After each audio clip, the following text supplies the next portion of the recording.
Okay. All right. So as we all know, when it comes to the Day of Atonement, the Day of Atonement again is what? Reconciliation. I don't think they can hear you. Reconciliation with the Most High. All right. It's repairing a broken relationship between us and the Most High.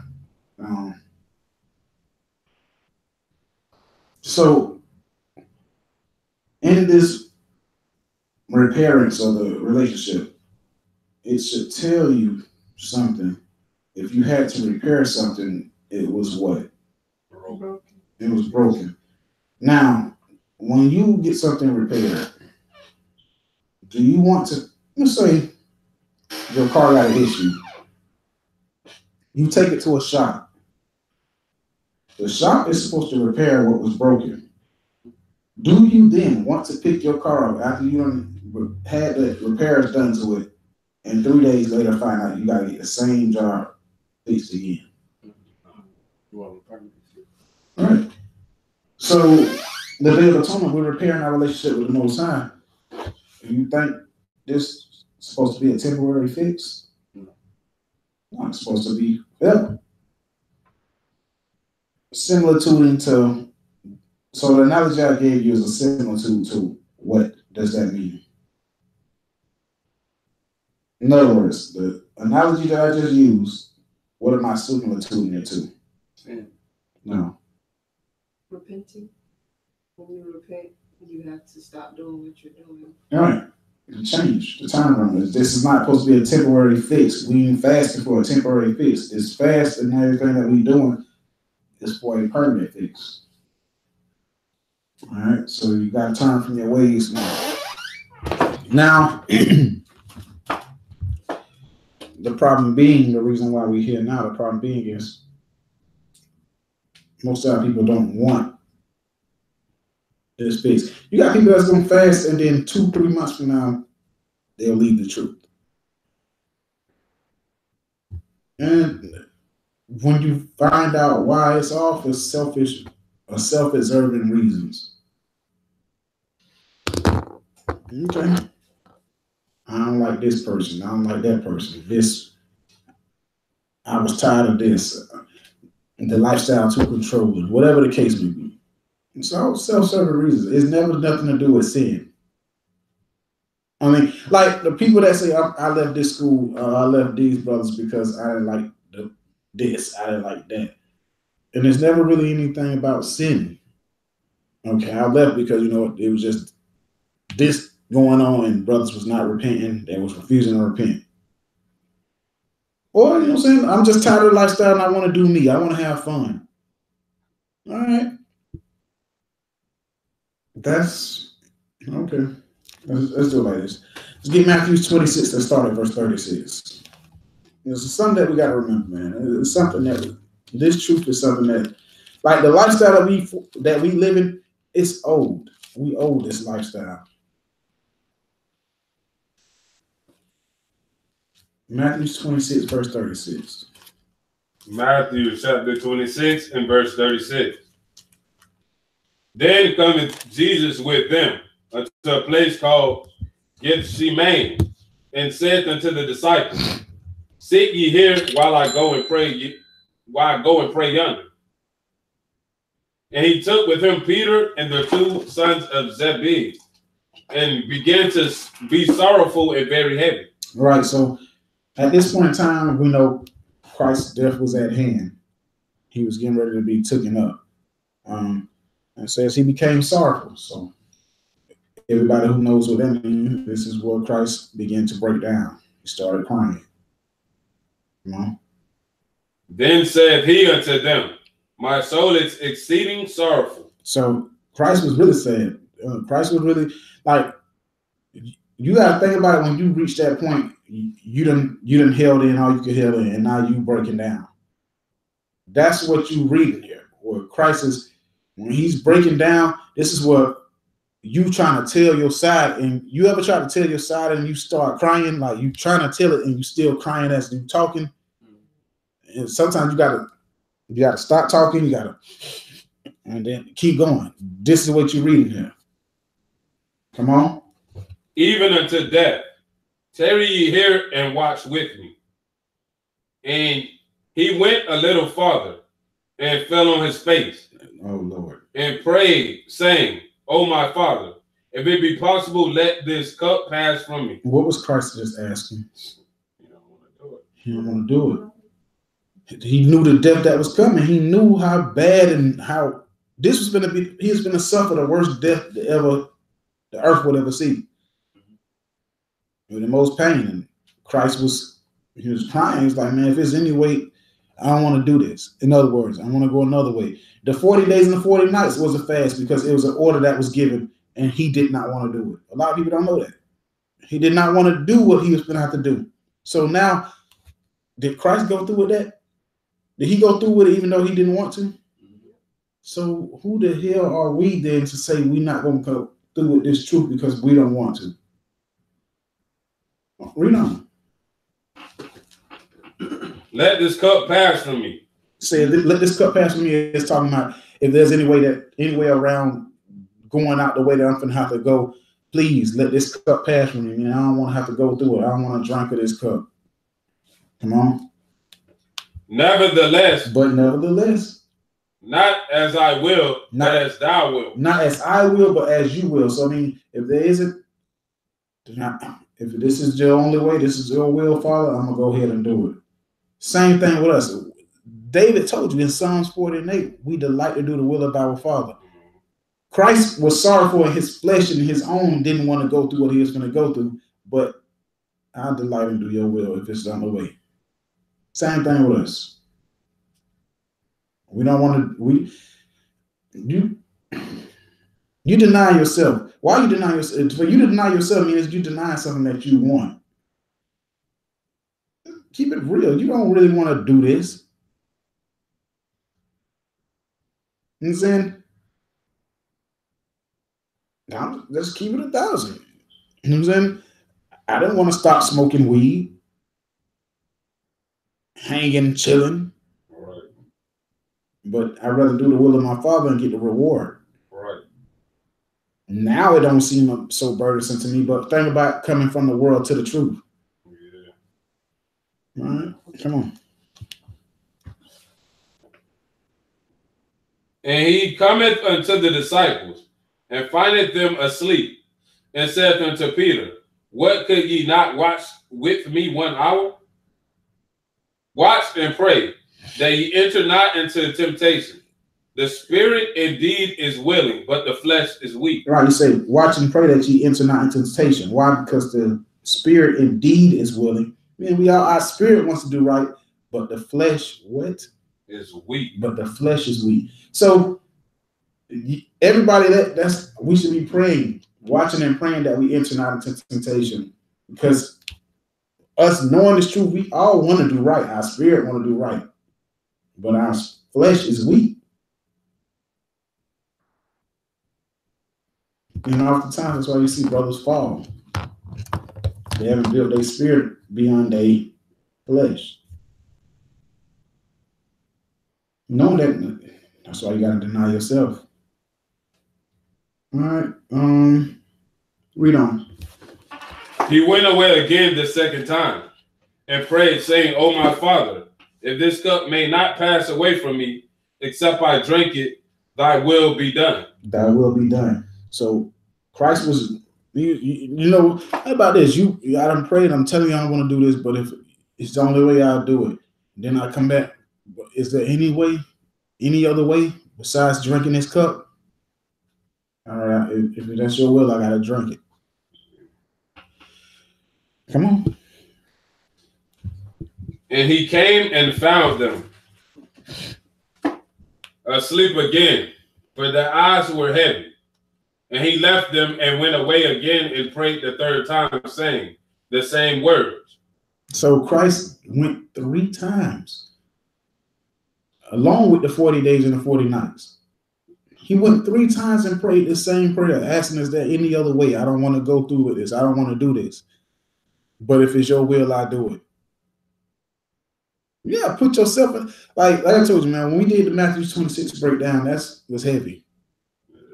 Because you really visualize yourself You think about something that you had to go through with that you didn't want to go through with, and you was crying and begging and looking for a different way to go, but you had to go straight through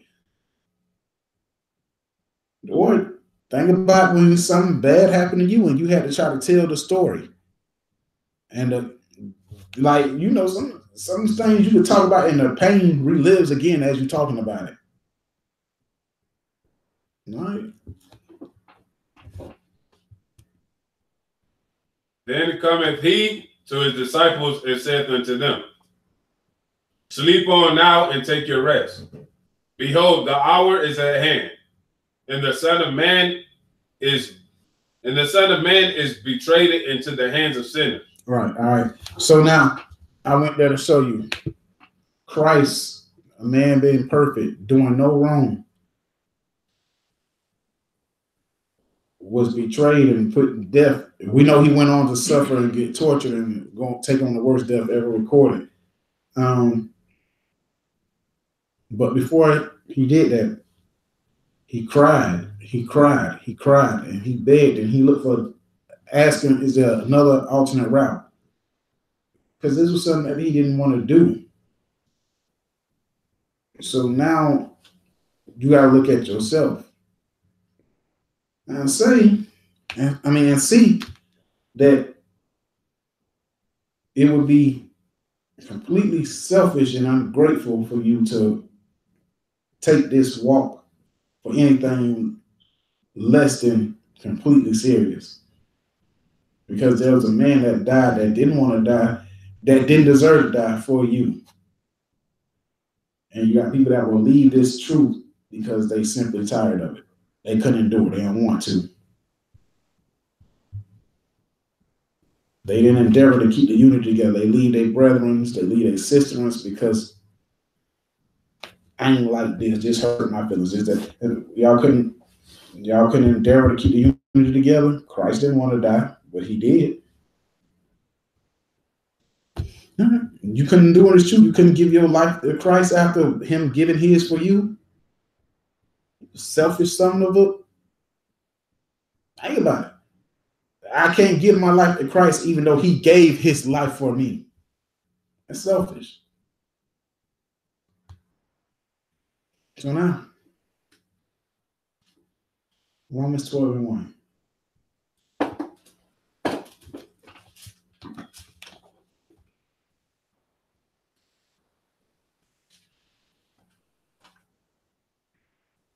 Romans chapter 12 and verse 1.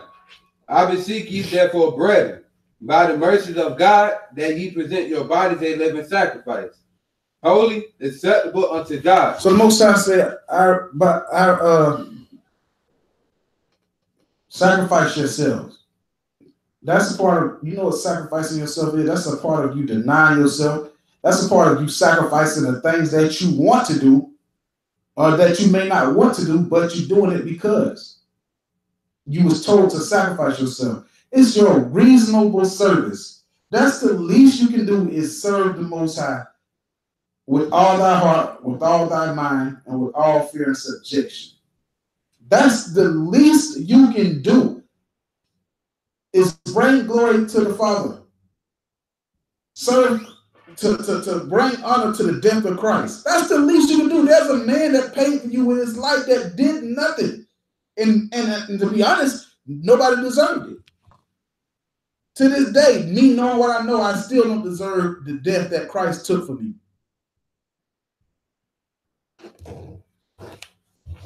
Okay.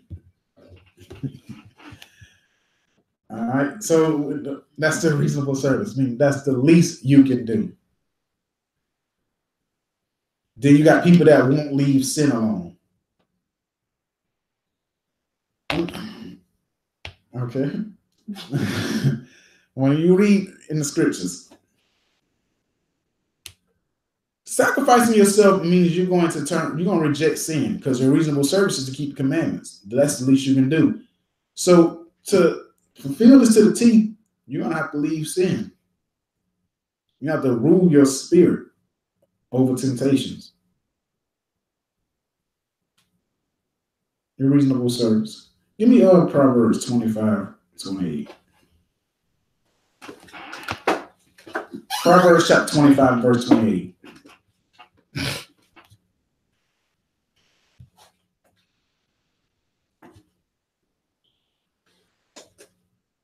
Proverbs chapter 25 and verse 28. He that hath no rule over his own spirit is like a city that is broken down and without walls.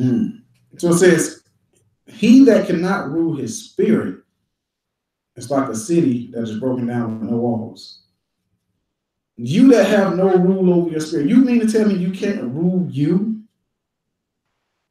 You can't rule you? This makes no sense.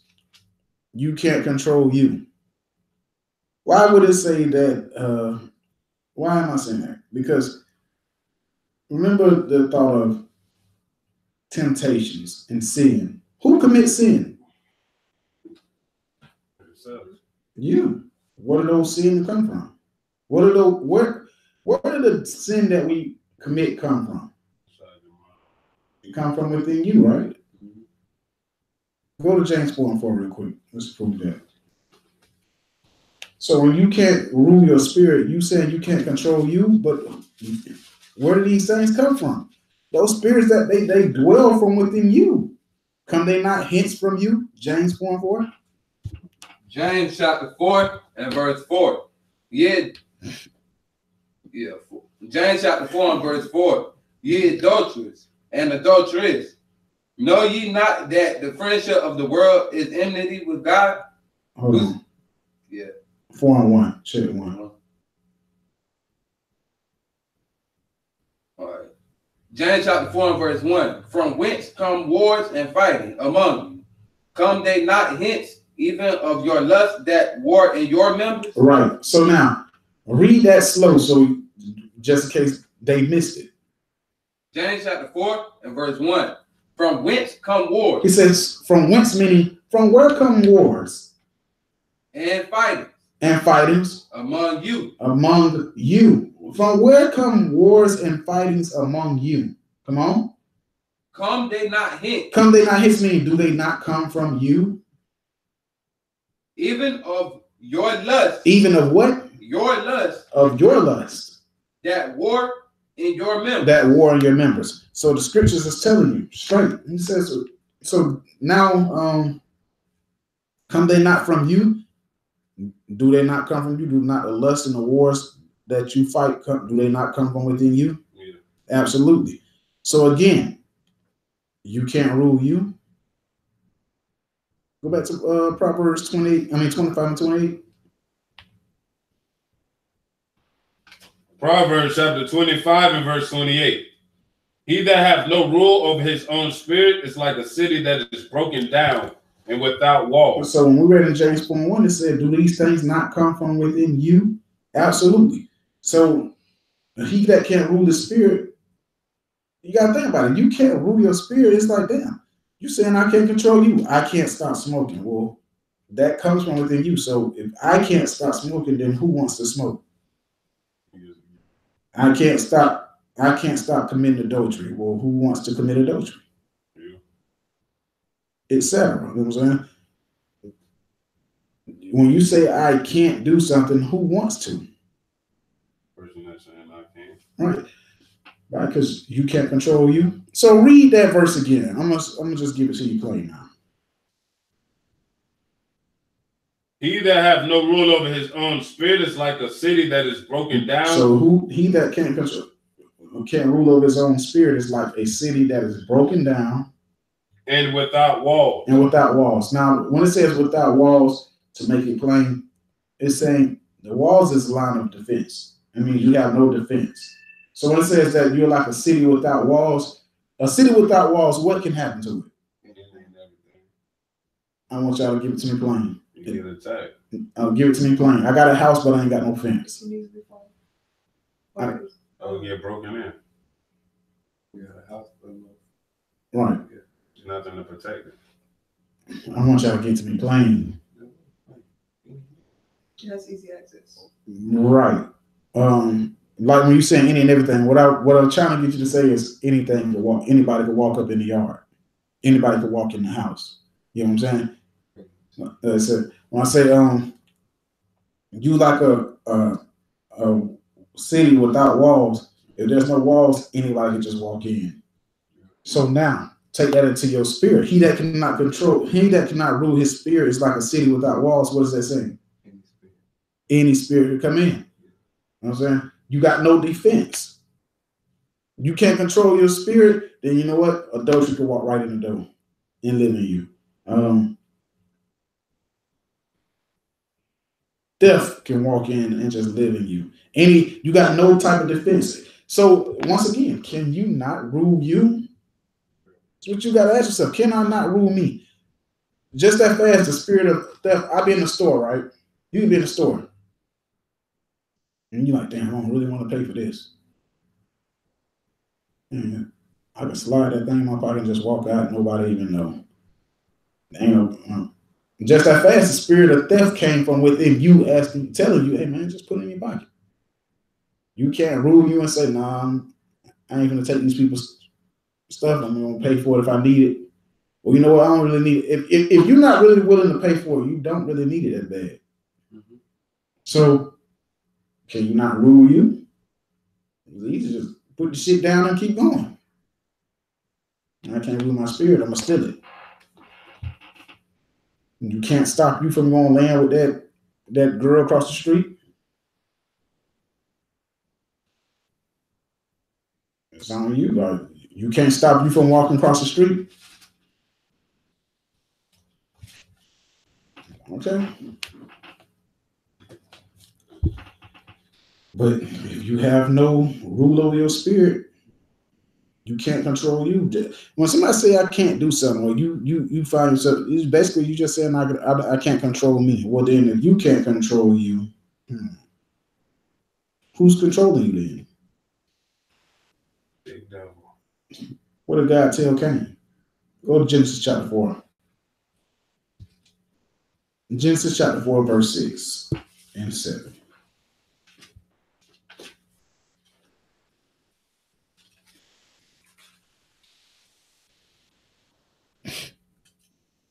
Genesis chapter 4 and verse 6. And the Lord said unto Cain, why art thou wroth? Why art thou wroth? What you mad for? And why is thy countenance fallen? And what your face all frowned up for? If thou dost well, shalt thou not be accepted? If thou doest well, if you keep the commandments, do what I ask you to do, will you not be accepted?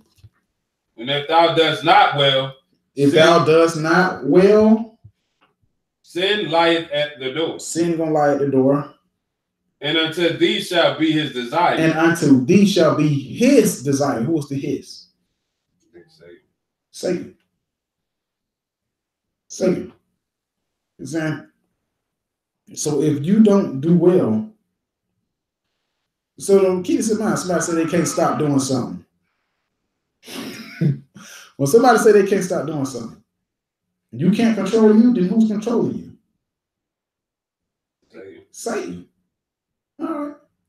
How you know this? Because you're supposed to be able to control your spirit. And you control your spirit, what manner are you supposed to control? Remember what the Bible says. You got temptation, all these things that come upon you. And you trying to endure for the Most High Christ's sake. You want to endure for your own sake to make it to the kingdom. But our job is to bring glory and please him that have created us. Okay, so watch this. You can't control you. You for some reason the wars that come amongst you and fighting from you, they come within you, but you can't control you.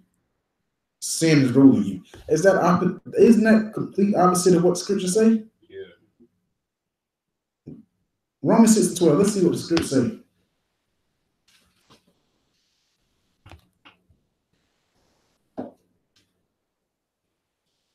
Romans chapter 6 and verse 12. Let not sin therefore reign in your mortal body. Let not sin reign in your mortal body. That ye shall obey it in the lust thereof. That ye shall obey it in the lust thereof. When it says let not sin reign in your body, it's basically telling you let not sin rule you. Don't let sin rule you that you should obey the lust thereof. We obviously got the members that's in us. It's telling you that. Where do these wars come from? Within you. They come from within you. But you have to have your spirit built up to the point where you can control these desires and worldly temptations. That you can overrule those demons that plague the mind that fight with you on a day-to-day basis.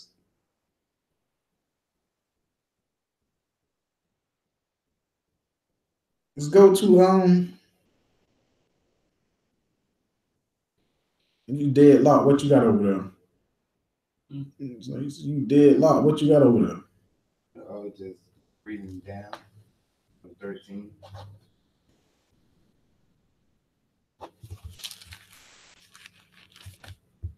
Let's see.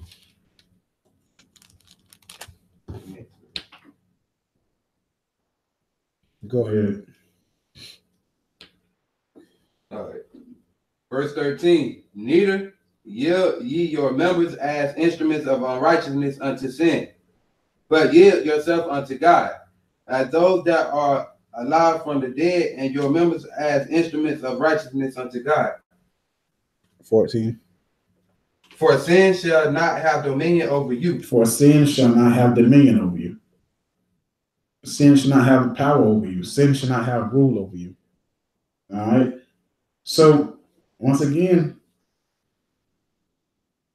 these members come from within you. It is on you to control you and not fall to the temptations and the desires of the world, right? Because once again, go back to Romans 12. Romans 12, 1 and 2. So we want Romans 12. Matter of fact, just get verse 2 now. Romans chapter 12 and verse 2. And be not conformed to this world. It said, be not conformed to this world, but be ye transformed by the renewing of your mind. Right. You come to the truth, you're supposed to be renewed in the mind. Renewed in the mind is also being renewed in the spirit. That ye may prove what is that good and acceptable and perfect will of God. Now watch this. Go back up, read verse 2 again. Verse 2. And be not conformed to this world. So the scripture say, be not conformed to this world. Why would this scripture say that? James 4 and 4. 4 and 4. James chapter 4 and verse 4. Ye adulterers and adulteresses. Know ye not that the friendship of the world is enmity with God? Hold on. Be not conformed to the ways of the world. Why? Because the friendship of the world is what? Enmity with God. What the hell does that mean? Enemy. Right. Enemy of God. So if you conform to the ways of this world, then what are you? Okay. You're an enemy. You're against. You anti-God. You anti-Christ. But yet, okay. Enmity with God. So how do you avoid becoming an enemy with God? How do you avoid becoming against God, anti-God, anti-Christ? How about denying ourselves? Sacrificing the pleasures of the flesh.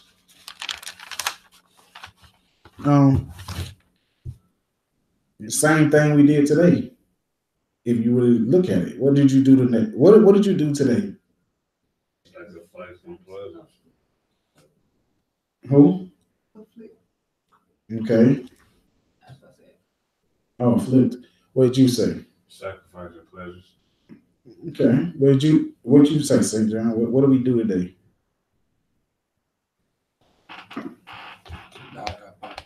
That's the word I was looking for, the word deny. We denied ourselves the pleasures and the things that our flesh crave for on a daily basis, whether it be food, water. Some people tell me they crave to watch TV.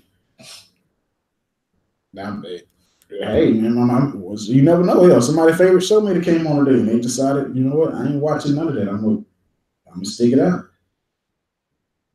It may seem like it ain't a big deal, but yeah, that's a pleasure to the flesh. I feel it's okay. That's a pleasure to the flesh.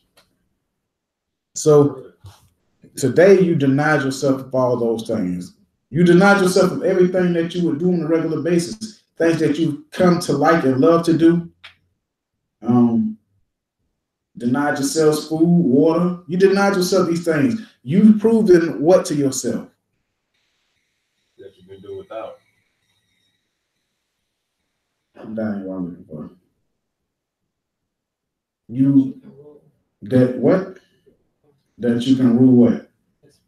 All right, because if you can deny yourself food, water, TV, all that stuff, you're showing that, and these are things that your body naturally craves, then you are showing yourself that you can also rule your what? When it comes to temptations and sin. So now by denying yourself, so we deny ourselves, we humbled ourselves, afflicted ourselves for the sake of the salvation of what?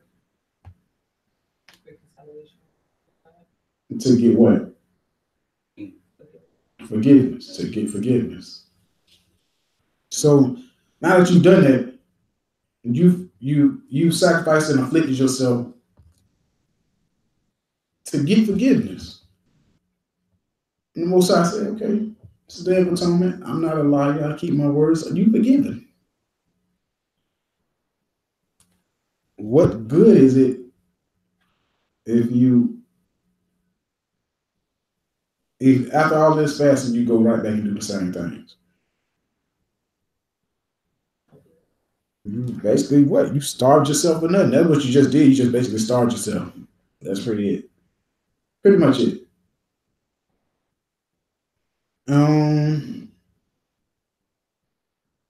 Sirach 36:25 again. Sirach 36:25. It says, we walk through this captivity, this land of death, this God-forsaken place. We are trying to purge ourselves of all the iniquities and bullshit we picked up through the years of sin that we lived here and through the previous captivities. We're trying to shake that stuff off. And fasting is going to be one of the ways. And the Day of Atonement is the way that one of the days that we're going to need to get into the kingdom. But what profit does it do us if we take this fast and then go right back into the same stuff again? Did I call the right place? I see everybody looking weird, confused. He said 36. Is it 34? Yeah. Go ahead. Sirach chapter 34 and verse 25. He that washeth himself after the touching of a dead body, if he touch it again, what availeth his washing? Right, what the hell was the point of you taking a wash off if you're going to go back and touch the dead body again? Come on. So it is with the man that fasteth for his sins. So it is for us who fasted for our sins. And goeth again and doth the same. What's the point? You could have just... What would be the purpose of you fasting and repenting from sin and then go right back to sin? I don't get it.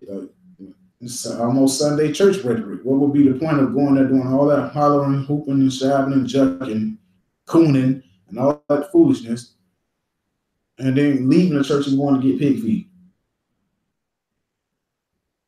Going back home and clapping hymns with Deacon such and such. He dropped the first lady off from coming to your house. Now it makes sense. Proverbs 26 and 11.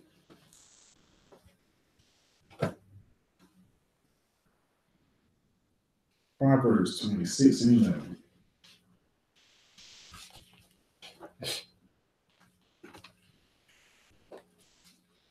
Proverbs chapter 26 and verse 11. As a dog returneth to his vomit, As a dog returneth to his vomit, so a fool returneth to his power. so does a damn fool return to his sin or his foolishness. A dog, like a dog, y'all seen it before, I'm quite sure. You got a dog, he eats something and then he throw the damn food up, he run around the yard and then come back and lick all the throw up back up. It's filthy, that's disgusting. My nigga, you just, and then it's you looking at the dog like he's stupid. You just ate it and it made you throw up and you gonna go eat it again? That's how the Most High look at you when you leave your sin or your foolishness and then you go right back to it. Not the dog that threw up and came back and ate his throw up. It's disgusting.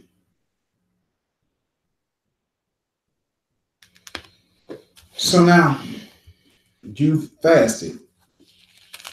You've done all these things to get the repentance, right? To get the forgiveness, to be made whole, because this was broken. So now watch this. Let's go to 1 John 5:1. I believe that's what we're looking for.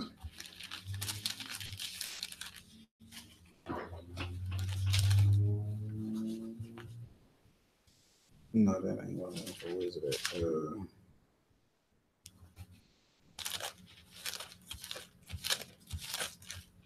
I must have put it wrong. Fine. Let me see. Hold on. Let me check real quick before I make y'all scratch that out. Hold on real quick. Let's see.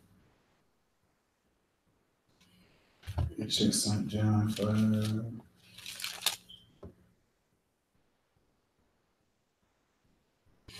Nope. What the hell?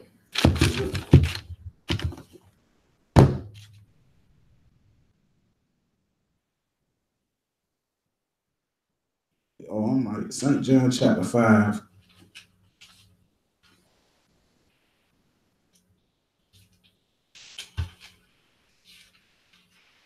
Yeah, we is gonna have to start from. All right, let's start at 1. St. John chapter 5, verse 1. Y'all might have to split this up because we're gonna do a little reading. St. John. 1 John. St. John 5:1. You give me verse 5 through 8. I mean, St. John chapter 5, verse 1 through 8, and then St. John, you can finish it out. So verse 15. Or you can just read it. It don't matter. However y'all want to do it. St. John chapter 5 and verse 1. St. John chapter 5 and verse 1. After this, there was a feast of the Jews, and Jesus went up to Jerusalem. Now there is at Jerusalem by the sheep market a pool, which is called in the Hebrew tongue Bethesda, having 5 porches. And these lay a great multitude of impotent folk, of blind, halt, weathered, waiting for the moving of the water. Right. For an angel went down at a certain season into the pool. Right. So right here, you will see a bunch of ill or broken or hurting people, right, that would wait by this pool. Because every year at a certain time, at a certain season every year, the water would move. The reason the water would move is because the angel would come and touch the water, and whoever would get into the water would become healed. Right? So they all sitting there waiting for their water to move. Read on. Whosoever then first after the troubling of the water stepped in was made whole of whatsoever disease he had. Right. So whoever got into it first, that's why you see people who they would all gather around waiting for that water to move so they can get in and be made whole, be healed. Come on. And a certain man was there which had an infirmity 38 years. So this man he had an infirmity for 38 years. He was going through something for 38 years. Watch this. Read on. When Jesus saw him lie and knew that he had been now a long time in that case, he said unto him, wilt thou be made whole? The impotent man answered him, Sir, I have no man when the water is troubled to put me into the pool. Right. So when the water was troubled, they'll just run past him and get in the water before he could get in. So this brother must have obviously had either something wrong with his legs or he was either blind, one or the other. But while I am coming, Something of that nature, all right? Come on. But while I am coming, another steppeth down before me. So when he get ready to get into the water, in Israel fashion, move it up! They jump in the water and get the healing. Read on. Jesus said unto him, Rise, take up thy bed and walk. And immediately the man was made whole, and took up his bed and walked. And on the same day was the Sabbath. The Jews therefore said unto him, That was cured. It is the Sabbath day. It is not lawful for thee to carry thy bed. He answered them, He that made me whole, the same said unto me, Take up thy bed and walk.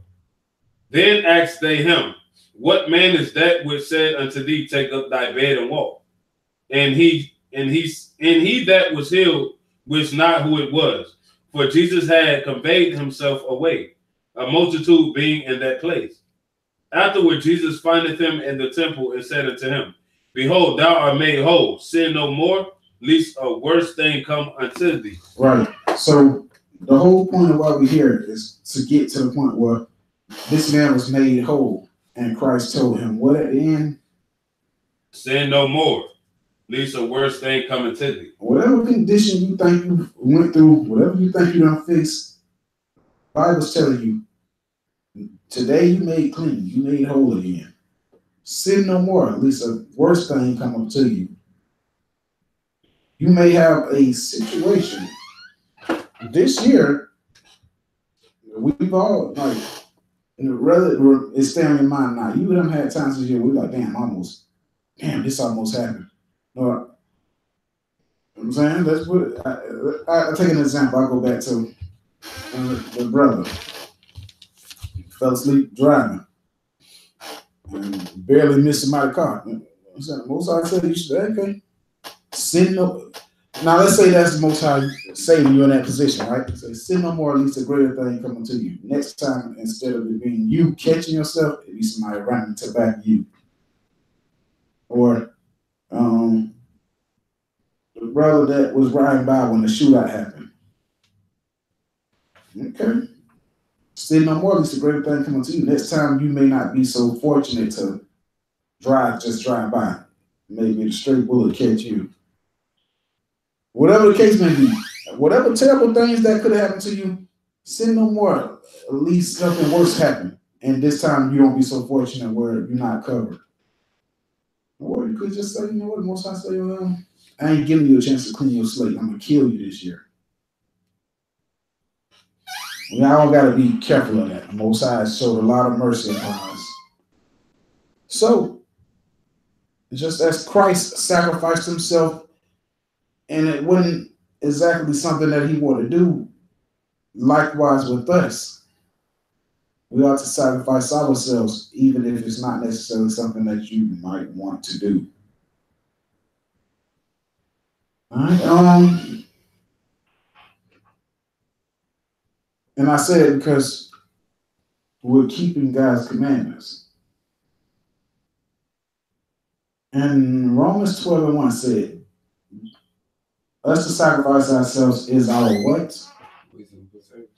What's the whole duty of man? How do we prove that? No. Ecclesiastes. 12 and 10. Get it.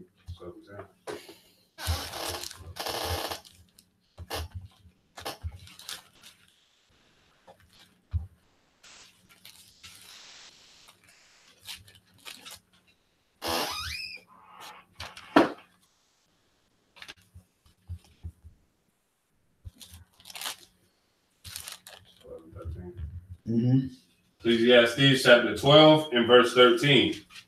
Let us hear the conclusion of the whole matter.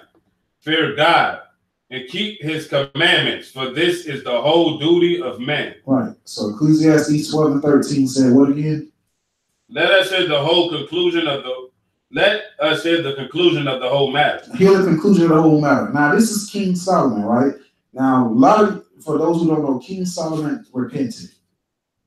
He repented because remember he went off in his later days. He went off, but he repented and with all his wisdom. Because King Solomon today would be what would you call him? A philosopher.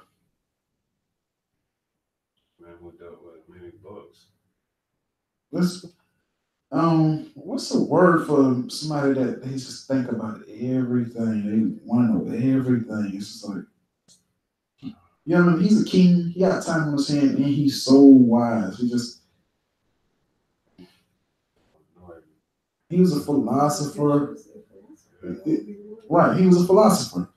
Solomon would be what you would call a philosopher. Now, today, if you're a philosopher, you stupid as hell, because Solomon just told you what the conclusion of it is.